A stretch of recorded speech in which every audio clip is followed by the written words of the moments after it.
Now, Barry, you'll be the first one. And thank you guys for being honest about this. Sometimes we kind of guard our prices and our policies. But, okay, here's a typical wedding. 8 hours of wedding day coverage, 2 videographers all day for 8 hours. Figure about a 1-hour ceremony. And you need to produce a 40-minute highlight video. Figure about 20 hours of editing. And deliver on 4 DVDs with a custom cover and case. So what would you charge for that and why? How would you come to that number?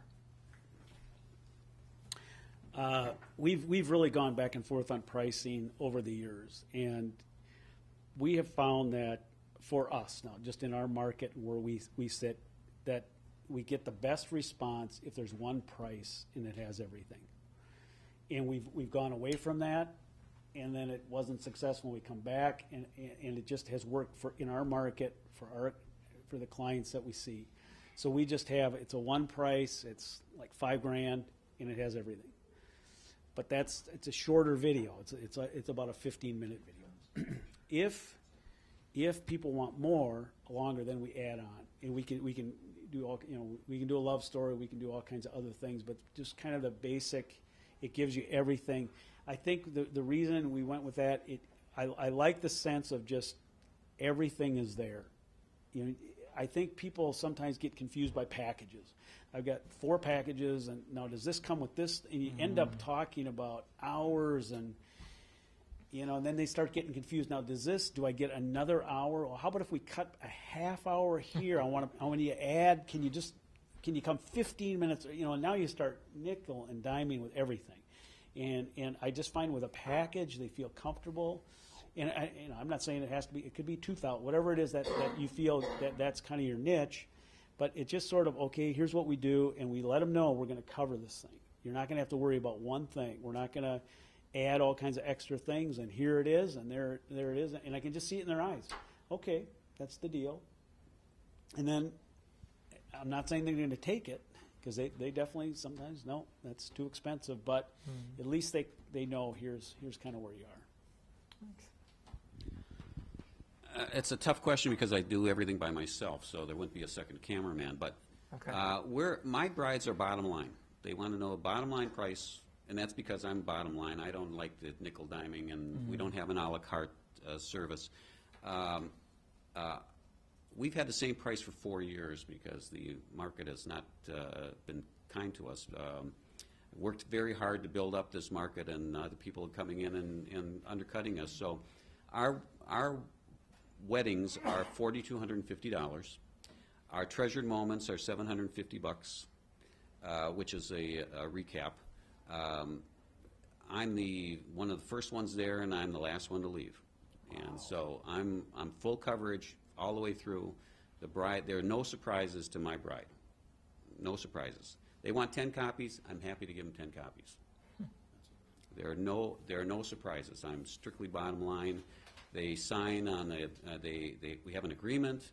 If it's $5,000, that's what it is. If I have to put an extra 100 hours in, they don't get charged anymore. I'm getting that what am I doing here feeling again.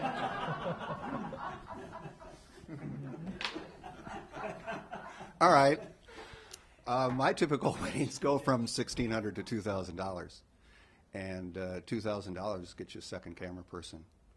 And my packages, I do have a set of about 7 or 8 different packages, and then I've got add-ons. The highlight video is a $350 add-on.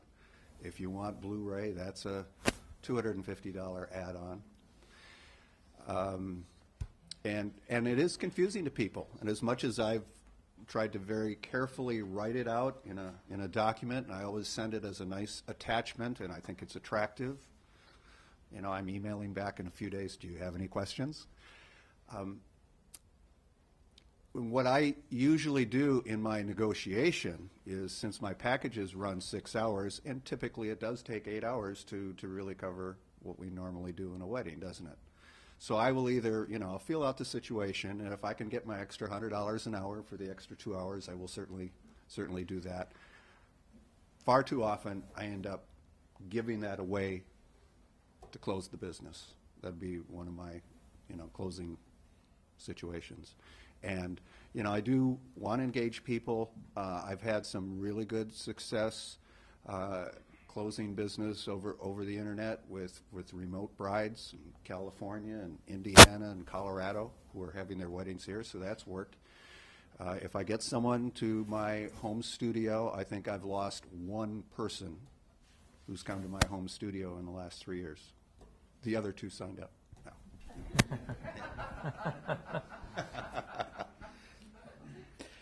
No. First of all, I don't try real hard to get weddings because they're a lot of work. Yeah.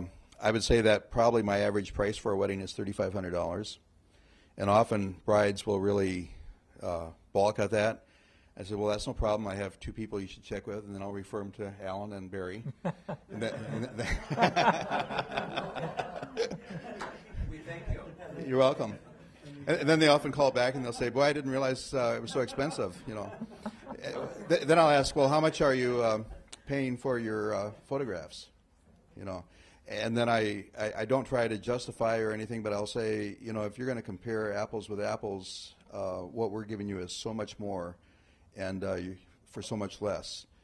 Let me just share a quick experience from this last week, because I think all of us want to really communicate to the bride and groom why they should use us. This last week, Judy and I took some time off and we went to Florida, and we happened to meet a young man there, and he was telling us that he's getting married next year, and so we started talking about wedding videos right away. He said, that's interesting. I just met with a videographer.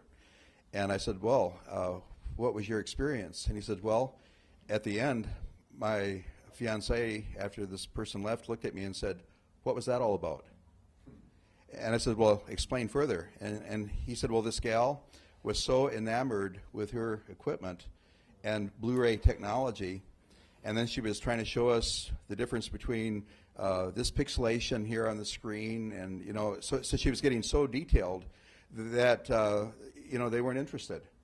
So basically, I said, so in other words, what your fiancé wanted to know was that you had someone that you could trust that would capture the spirit of the day, and someone that you didn't have to worry about. And he said, yeah, if she would have told us that, we'd have probably hired her. So I just want to encourage you, don't get all enamored about Blu-ray and all these details, because many of the best videographers in the nation are still using standard def. They really are.